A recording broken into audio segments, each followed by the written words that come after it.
അടുത്ത ഒരു വർഷമാണ് ഈ പറഞ്ഞ പോലെ പ്രായോഗികമായി സർക്കാരിന് ഗവർണറുമായി വലിയ പോരിലേക്ക് പോയാൽ വലിയ ബുദ്ധിമുട്ടുണ്ടാകും. ഇപ്പോൾ തന്നെ കേന്ദ്രത്തിൽ നിന്ന് ഫണ്ട് കിട്ടാത്ത വിഷയമടക്കമുള്ള കാര്യങ്ങൾ സംസ്ഥാന സർക്കാർ ഉന്നയിക്കുന്നുണ്ട്. ഗവർണറുമായി ഒരു പോരിനില്ല എന്ന് പറഞ്ഞു. ഗവർണറും പോരിനില്ലെന്നേ.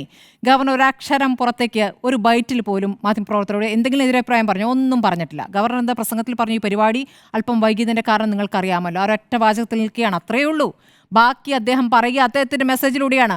അതാണ് RSSന്റെ ശൈലി, അല്ലാതെ നേരത്തെയുള്ള ഗവർണറുടെ ആരിഫ് മുഹമ്മദ് ഖാന്റെ ശൈലിയല്ല. ഇപ്പോൾ നോക്കുമ്പോഴേ അദ്ദേഹം ഒരു ബഹളക്കാരനായിരുന്നു, കുഴപ്പമില്ലായിരുന്നു തോന്നുന്നുണ്ട് അല്ലേ? താരതമ്യേന കുഴപ്പമില്ലാത്ത ഒരാളായിരുന്നു, ഒരു ബഹളക്കാരൻ, ഒരു ശുദ്ധിക്കാരൻ, എല്ലാവരോടും പോരുണ്ടാക്കി നടക്കുന്ന.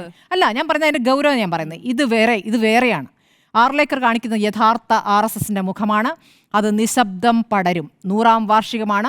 അത് ജനങ്ങളിൽ സ്വീകാര്യതയുണ്ട് എന്ന രൂപത്തിലേക്ക് പടർത്തിക്കൊണ്ടുവരും. ഇവിടെ CPM കോലാഹലം ഉണ്ടാക്കിയിട്ടാണോ അതിനെ എതിർക്കേണ്ടത്, അതോ അത് വേരോടെ അറുക്കാനുള്ള മറ്റെന്തെങ്കിലും തന്ത്രങ്ങൾ മെനയുമോ, അതോ ഇവിടെ ന്യൂനപക്ഷ വർഗീയത കൊണ്ട് ഈ നാട് ആകെ ഭയന്നിരിക്കുകയാണെന്നുള്ള ഈ പ്രചാരണം ഇവിടെ നടത്തുമ്പോൾ ഇത് ആരെ സഹായിക്കാനാണ്? ഇത് ഏത് നിലമ്പൂർ തെരഞ്ഞെടുപ്പ് മാത്രം ഒതുങ്ങുന്നല്ലോ.